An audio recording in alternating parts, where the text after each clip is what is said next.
There is a candle in every soul, some brightly burning, some dark and cold. There is a spirit who brings a fire, ignites a candle, and makes his home. So carry your candle, run to the darkness, seek out the hopeless, confused and torn, and hold out your candle for all to see it. Take your candle and go light your world. Take your candle and go light your world. I greet you all in the name of our Lord Jesus Christ. It is another precious time God has given us to share His word. Don't take it for granted. We thank Him and praise Him for that. And thank you for taking your time so that we should be together and share the word of God. May the good Lord bless you for that. The message for today is coming from the book of Jeremiah. Jeremiah chapter 25, verse 7 up to 9. Jeremiah chapter 25, verse 7. Yet you have not hearkened unto me, says the Lord, that you may provoke me to anger with the works of your hands to your own head. Therefore, thus says the Lord of hosts, because you have not heard my words, behold, I will send and take all of the families of the north, says the Lord, and Nebuchadnezzar, the king of Babylon, my servant, and I will bring them against this land, and against the inhabitants thereof, and against all these nations round about, and will utterly destroy them, and make them an astonishment, and an hissing, and perpetual desolations. The title for our message is, we will always be part of the story. We will always be part of the story. Let's close our eyes and pray. Heavenly Father in heaven, we have come again before your throne. We thank you for this time you have given us to share your word. May you please be with us, bless us, and guide us in all the learning of your word. In the mighty name of Jesus we have prayed. Amen. We will always be part of the story. Jeremiah chapter 25 is a story about the nation of Israel when they rebelled against God, and God was passing judgment to them, and God was telling them what He is going to do to them. This was the time when God had told Israel to return to Him many years, but Israel did not listen to God. The prophet Jeremiah was saying, for 23 years I have been waking up early in the morning telling you the word of God, and God has been sending servants, has been sending prophets to tell the word of God. Indeed, you Israelites, you can't deny it. You have heard the word of the Lord for a long time, but you have not listened. Just imagine 23 years being told, being preached to, come back to God, leave all your wickedness, leave all your sins, leave all your iniquities. But Israel did not listen to that. Israel did not turn and go to God, and God was very angry. And this Jeremiah chapter 25, God is saying, enough is enough. I am now going to punish you, Israel, for what you have done. You have sinned against me and made things worse. I have told you to come back to me, but you haven't wanted to do so. So here God is saying in Jeremiah 25 verse 9, behold, I will send and take all the families of the north, says the Lord, and Nebuchadnezzar the king of Babylon, my servant, and I'll bring them against this land, and against the inhabitants thereof, and against all these nations round about, and will utterly destroy them, and make them an astonishment, and a hissing, and a perpetual desolation. I am going to destroy you, Israel. I am going to deal with you, Israel, including the people around you. I am going to deal with you for the sins you have committed. I am going to destroy you, says God. But how is God going to punish Israel? How is God going to deal with Israel? How is God going to punish Israel so that Israel is going to see that we offended God, we sinned against God, and He has paid back and He has repaid us for that? How is God going to do that? God is saying there in Jeremiah 25 verse 9 that He is going to take all the families from the north, and in fact He's going to take King Nebuchadnezzar to do that work. He's going to take King Nebuchadnezzar, and the Bible says, God is saying, I'm going to take King Nebuchadnezzar, my servant. God is saying, I'm going to punish you, Israel. There's work which is going to be done. That work is the work of punishing you, Israel, for the sins you have committed. You are going to go to Babylon. You are going to be slaves. You have been enjoying peace and prosperity. You have been living in peace. But this time you are going to live a very miserable life. Not that it's just going to happen. I am going to make it happen. And the ones who are going to do that are the people I am going to send to do that job. And particularly, I'm going to send my servant, says the Lord, King Nebuchadnezzar.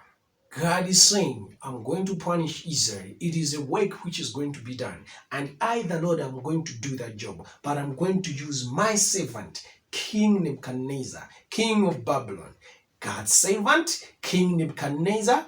God's servant, King Nebuchadnezzar. How come? Was King Nebuchadnezzar a prophet? No, he was not a prophet. Was King Nebuchadnezzar a man who knew God? No, he was a pagan worshiper. Was King Nebuchadnezzar a man who feared God? No, he wasn't. He even didn't know God. Then how come God is saying, my servant? Yes, it is true. He did the work of a servant. King Nebuchadnezzar did the work of a servant.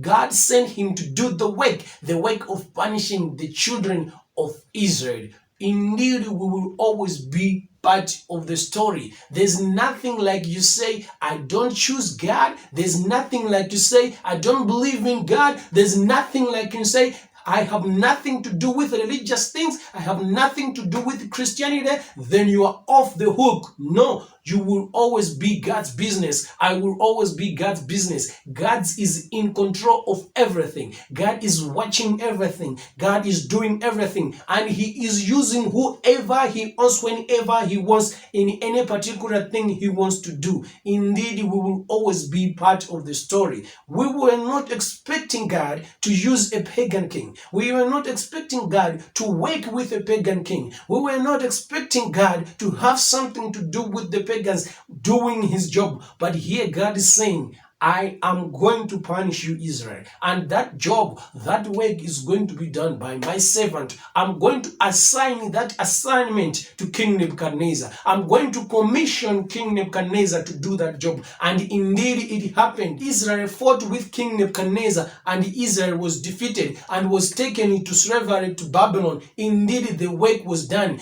And when King Nebuchadnezzar was doing this thing, he was just thinking that he's doing just for the sake of himself. He did not know that he was commissioned by God to do that job. When King Nebuchadnezzar was doing this thing, he just thought that he accomplished it by his own mighty. But he didn't know that God was the one doing all this. God was the one who assigned him to do this job. We will always be part of the story. We will always be God's business. It doesn't matter whether we are there for God. It doesn't matter whether we care or we don't care about God, but we will always be part of this story. We will always be part of this journey. We will always take part in this. 1 Samuel 16 verse 14 to 16. Verse 14. But the Spirit of the Lord departed from Saul, and an evil spirit from the Lord troubled him. And Saul's servant said unto him, Behold now, an evil spirit from God troubles you. Let our Lord now command thy servants which are before thee to seek out a man who is cunning prayer on a harp. And it shall come to pass, when the evil spirit from God is upon thee, that he shall pray with his hand, and thou shalt be well. This was King Saul, king of Israel. He rebelled against God. You remember God told Prophet Samuel when the Israelites wanted a king that anoint Saul, and Saul was anointed as king of the nation of Israel. Later on, God sent word by Prophet Samuel to tell King Saul to take his army and destroy everything from the Amalekites. But when King Saul went to Amalekites, he did not kill everyone. He did not kill everything as God commanded him. He came back with the king of the Amalekites, and he came back with the good cattle he saw. And this displeased God. And God said, you are no longer the king of Israel. I no longer consider you as a king of Israel. So this time, the Spirit of the Lord in 1 Samuel 16 verse 14, the Spirit of the Lord had departed from King Saul, and an evil spirit from the Lord came and troubled King Saul. Where is this evil spirit coming from? The Bible says it is coming from the Lord. It is being commissioned by the Lord. It is being sent by the Lord. Go and torture King Saul. Go and torment King Saul. Go and cause trouble to King Saul. Why is it so? King Saul had rebelled against God, and God wanted to punish him. And the kind of punishment God wanted to give to King Saul was an evil spirit coming to him, causing him trouble. So an evil spirit was sent from God to do the work of God, to do the work of punishing King Saul. We will always be part of the story. It doesn't matter your position, it doesn't matter your characters, but as long as we are in this world, as long as we are part of God's nature, we will always be part of the story. 1 Timothy 1 verse 18 to 20. Verse 18.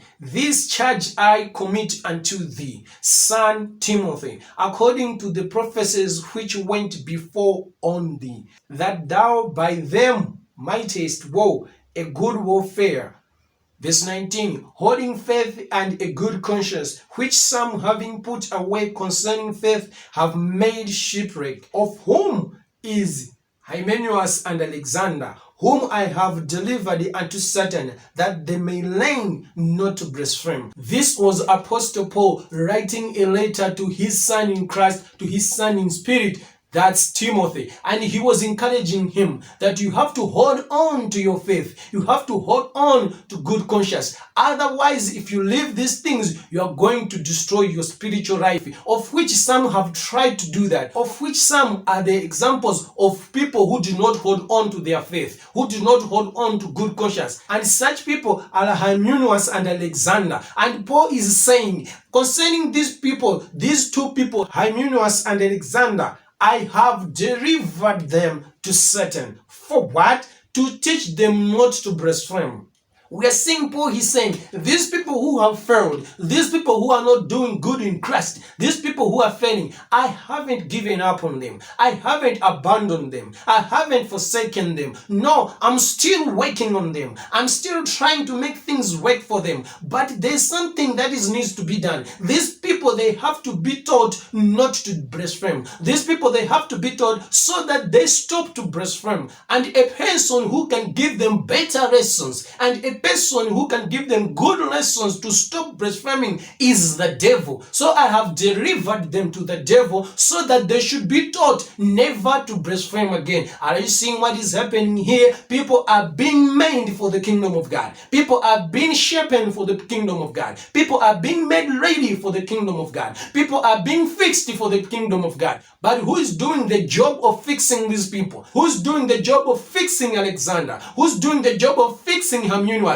It is the devil. Apostle Paul is saying, I have delivered them. I have given them to the devil. I have surrendered them to the devil. The only reason I have given them to the devil, the only reason I have delivered them to the devil, is not for the devil to finish them. It's not for the devil to kill them. It's not for the devil to completely be done with them. No, it's only for them to be taught not to blaspheme again. It's only for the devil to teach them not to blaspheme again. Are you seeing what is happening? After they have learned not to blaspheme again, I'll take them back. That's what I'm seeing here. After they will learn not to blaspheme again, but they will take those lessons from the devil. You know who the devil is. You know who Satan is. The greatest enemy, the greatest deceiver. But now he's being used to shapen the people of God. Now he's being used to do this work of fixing these people so that they should be spiritually strong, so that they should be spiritually ready. Paul is saying, I've delivered them to the devil. people so that they should be taught not to blaspheme again. And are you seeing this? We will always be part of this story. It doesn't matter our characters. It doesn't matter our position. If God sees it that a certain work needs to be done, He look around in the world. It doesn't matter who, it doesn't matter where. If you are fitting for that job, you are going to be used for that job. Either in your ignorance or while you are knowing it, you'll be used for that job. Indeed, we will always be part of this story.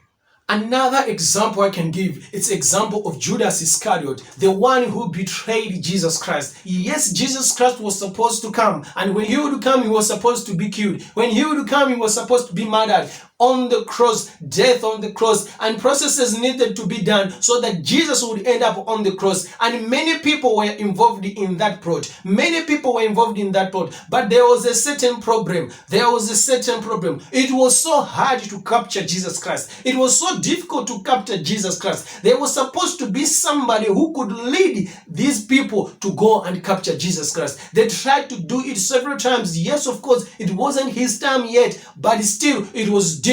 Still it was difficult because most of the times Jesus was about the crowd. Most of the time Jesus was around the crowd. Most of the times Jesus was surrounded by the crowd. Most of the times Jesus was among the crowd. So it was so difficult to go and capture Him. They needed a time when Jesus was alone. They needed a time when Jesus was with just a few people, and they needed to know what time He would be alone and where He would be alone. So there was a need of somebody to betray Jesus Christ. There was a need of somebody within the group of Jesus Christ to betray Jesus Christ. There was a need of somebody to go and lead the people that now it can be done. He is alone. Now it can be possible. He is with just a few people. Now it is possible. He is in an isolated place. But that information needed to come up with somebody within the group of Jesus Christ. Now there was supposed to be somebody to do that job, and that job was fitting for Judas Iscariot. Many people tend to say there's nothing else Judas would have done. He was destined to do that, but Judas was not destined to do that. He was just fitting for the job. He was just fitting for the job. There was a need that somebody should betray Jesus Christ among the group, and only Judas was fitting for that job. Indeed, he will always be part of the story. Oh, what matters is our characters. What will determine what role we take,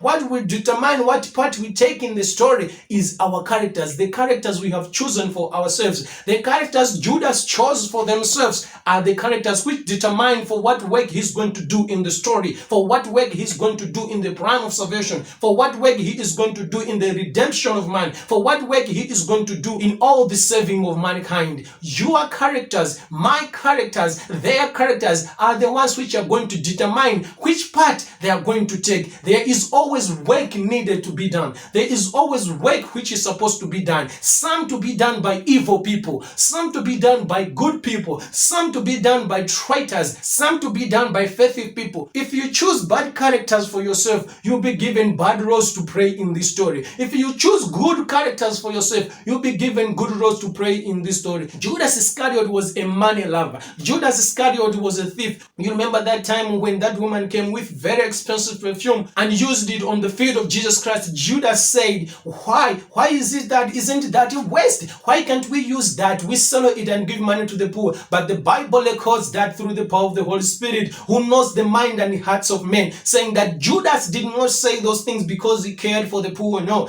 because he was the one who was keeping the money. The Bible says it. It wasn't that Judas cared for that. Judas had his own character. Judas had his own chosen character. Even though Jesus was preaching, even though Jesus was teaching, he had them, yes, but he stuck to his characters. He held on to his characters. He did not want to change. And there was a time when Jesus preached. There was a time when Jesus taught specifically to Judas Iscariot, but he missed that sermon. Indeed, there was a day in which Jesus Christ said, you can't serve two masters. You can't serve two masters. And to go very plain and to go very very clear. Jesus Christ said, you can't serve two masters. You can't serve money and God. You can't serve money and God. When Jesus was saying these things, Judas Iscariot was listening. He got every word which Jesus said, that you can't serve two masters. You can't serve money at the same time you serve God. It is difficult. It is impossible. It can't work. You have to choose one thing. It was a sermon for Judas, telling Judas, you love money too much, Judas. You love money too much, Judas. Yet you are here claiming to serve me. You are serving me. On the other hand, you are serving money. It can't work, Judas. You have to choose one thing. You can't serve both money and God. You have to choose one thing. Judas missed that sermon.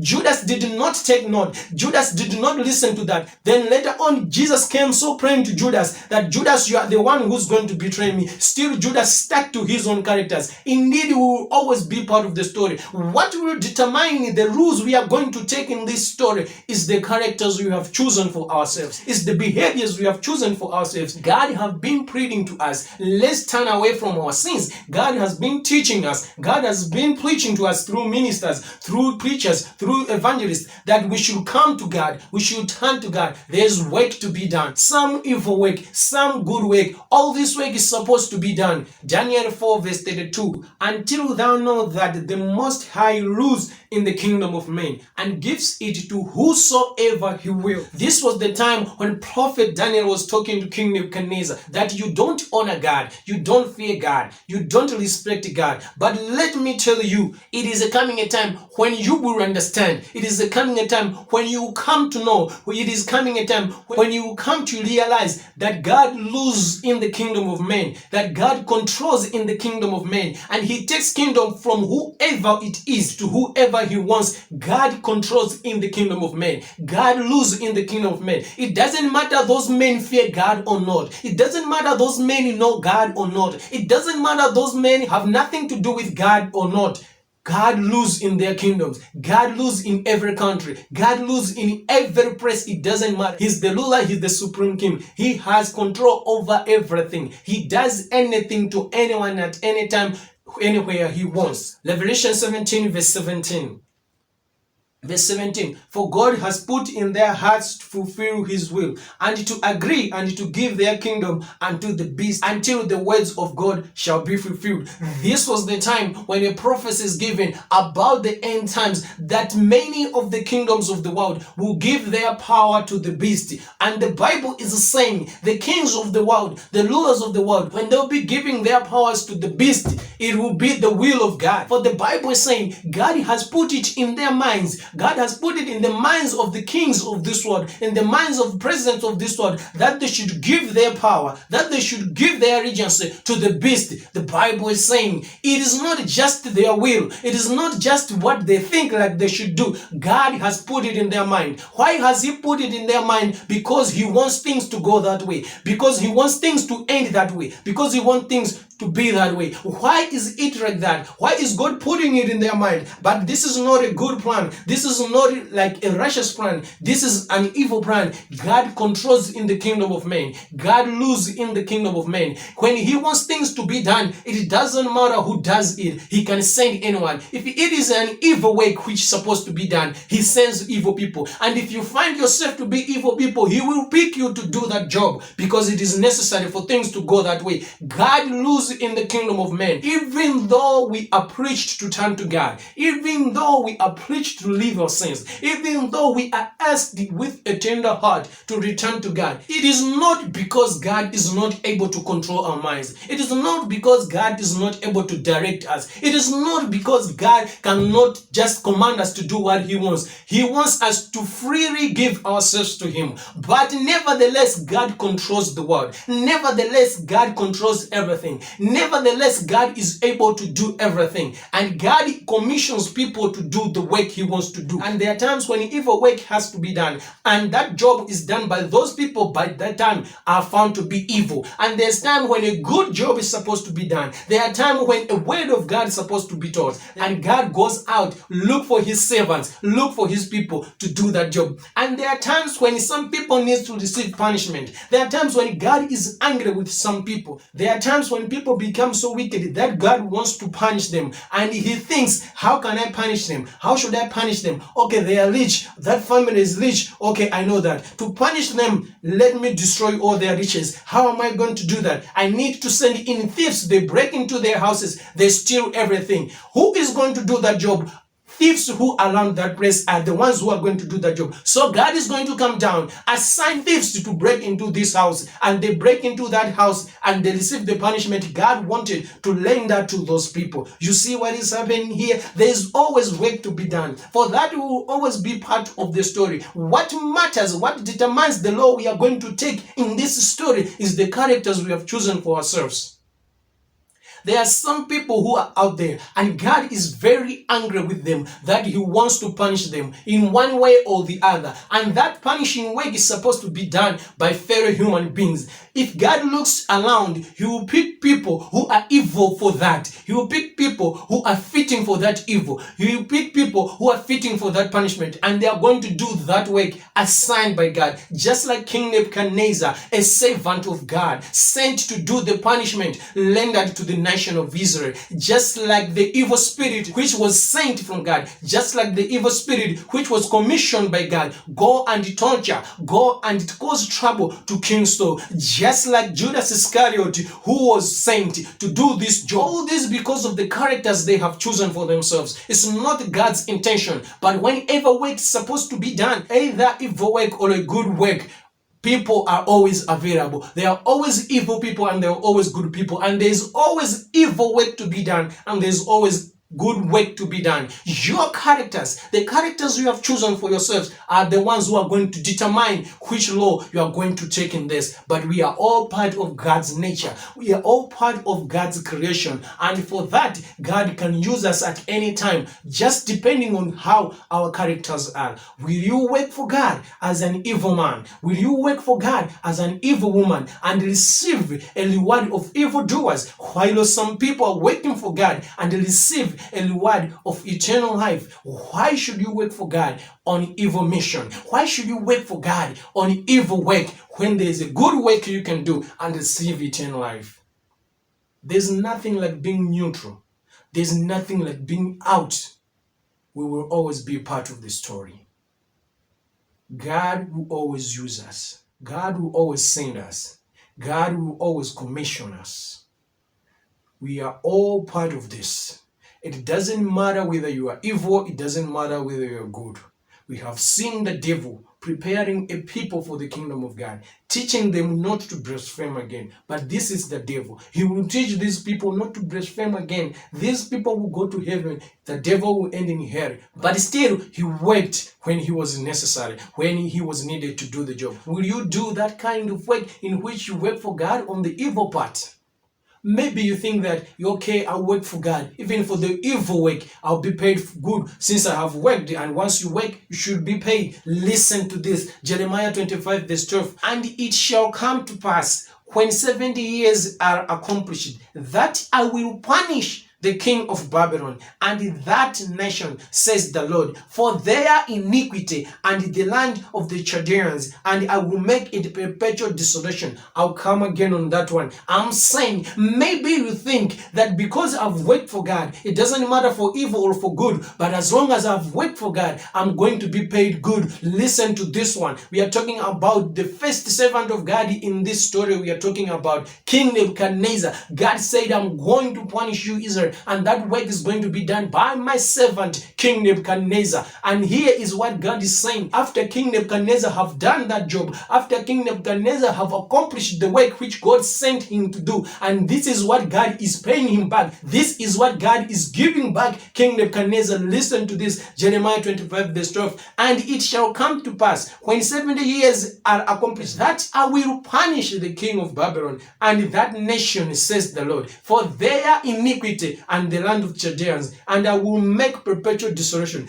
Listen to this. God is saying, yes, I've sent you, King Nebuchadnezzar, to deal with the children of Israel on my mission to do that, and you have accomplished it. Now, even though you have done a good job, even though you have accomplished what I said, but still what you are doing is evil, is wrong, and I'm going to pay you back. And God is saying, I'm going to punish King Nebuchadnezzar for his iniquity. If you be evil, if you be sinful, and God assigns you to do a job according to your character, still He's going to pay you back for the iniquity you have done. Should you work for God and receive a reward for iniquity when you have worked for God, when other people have worked for God a good work and receive eternal life? Let's finish with 2 Timothy 2 verse 20 to 21, just to summarize what we have been discussing. 2 Timothy 2 verse 20 to 21. But in a great house there are not only vessels of gold and silver, but also of wood and of earth, and some to honor and some to dishonor. If a man therefore purge himself from these, he shall be a vessel unto honor, sanctified and meet for the master's use, and prepared unto every good work. The Bible is saying in a big house, you don't expect just to have one kind of vessels. In a big house, you don't expect just to have one kind of vessels. No, there are different vessels in a house. Some are for glory, some are for dishonor. Some vessels are vessels of gold, some vessels are vessels of silver, some are of wood, some are of clay. Every vessel has its own use and for its own particular job. So whenever there is a need of work to be done, whenever there is a need of something to be done, God looks at it and says, what kind of work is it? It's work for the clay vessels. And God looks around in the house, picks up the clay vessel and uses it for that job. And whenever another job comes in, whenever another task comes in, and God looks, what kind of task is that? Then it shows that it's a task for a golden vessel. Then God looks around in the house looking for a golden vessel. He finds it, he picks it up and uses it for that work. So the Bible here is saying, for us to be golden vessels, for us to be silver vessels, for us to be clay vessels, for us to be wooden vessels, it's all up to us. It's not the way God made us. It's not the way God is making us. It's not God's making that we should be golden vessels. It's not God's making that we should be wooden vessels. No, it's our making. The characters we have chosen for ourselves, the behaviors we have chosen for ourselves are the ones which show to God that this is a golden vessel, meeting for a work of honor, meeting for a work of glory, meeting for a master's use. And He sees that this one is a vessel of clay. This one is a vessel of wood, indeed for a work of dishonor, indeed for a work of shame. So whenever work shows up in the house of God, God looks around, which vessel should be used for this job, and He looks at you, what kind of vessel are you? The vessel you are determines the work you're going to do. Will you always be part of the story? What matters here is the character you have chosen for yourself. What matters here is the character I've chosen for myself. If I've chosen good characters, I'll be used for a good job and receive a reward of eternal life. If I have chosen evil characters, bad characters, I'll be used for evil works and receive destruction for that and receive punishment for that. We will always be part of the story. When God is commissioning people according to the work which is at hand, and He finds you, is He going to see you as a golden vessel, worthy for a work of honor, or a clay vessel, worthy for a work of dishonor, worthy for a work of shame? Let's look into our lives. Let's search into our lives. If God is to look at me today, what kind of vessel I am? If God is to look at me today and He has a work for a golden vessel, is He going to pick me up? If there is a work of shame in heaven, if there is a work of shame somewhere, is God going to pick me up? For what purpose am I to God? For what use am I to God? But like I said, we will always be part of the story. And as 2 Timothy is saying, we are all vessels and we are all going to be used. And for some to the work of glory and some to the work of dishonor. As long as we are in this world, as long as we are part of God's creation, we will always be part of the story. We will always be part of God's business. No matter what character we have chosen for ourselves, there's nothing like I don't care about God. There's nothing like I don't mind about God. Let God be and let me be. That's not so. When work needs to be done, it will be done. And God does not mind. God does not care. If there is an evil work which needs to be done and you are evil, God will send you to do that evil. Why should we wait for God in that way? Why should we wait for God like like King Nebuchadnezzar? Why should you work for God like the devil? Why should you work for God like Judas Iscariot? When there is a good work you can do like the work of the prophets, when there is good work you can do like the work of Good Samaritan, when there is good work you can do like the work which Dorica did, why should you work for God? Why should God assign you? Why should God commission you to do a very evil work and receive a reward of evildoers when you have worked for God? In the same time, you are friends. In the same time, you are fellow Christians. In the same time, your fellow countrymen are doing a good job for God. They are doing a good job for God and they are receiving eternal life. All of us will work for God. All of us will find ourselves one day having worked for God. But some will receive a good price, some will receive a bad price. Why should you work for God in a bad way? Why should you work for God in a bad side and receive a reward of evildoers? Why you can work for God for the good and receive eternal life? Don't be cheated, don't be deceived. We will always be part of the story. We will always be part of the story. What determines the rules we are going to take is the characters we have chosen for ourselves. Let's close our eyes in prayer. Heavenly Father in heaven, we thank you for this wonderful time you have given us, telling us what we are, that it doesn't matter what we have chosen to be. It doesn't matter what we have decided for ourselves to be. There is always work to be done, as we have seen with King Nebuchadnezzar, as we have seen with Judas Iscariot, as we have seen with the devil himself. They all work. There is always work. Some work for shame, some work for glory. Please help us and be with us, that we should be workers for glory, that we should be vessels of glory. In the mighty name of Jesus we have prayed. Amen. Thank you for your time watching this sermon. For more of our sermons, visit www.itcministries.com, and from there you get more of our resources. May the good Lord bless you. Amen. There is a candle in every soul, some brightly burning, some dark and cold. There is a spirit who brings a fire, ignites a candle, and makes his home. So carry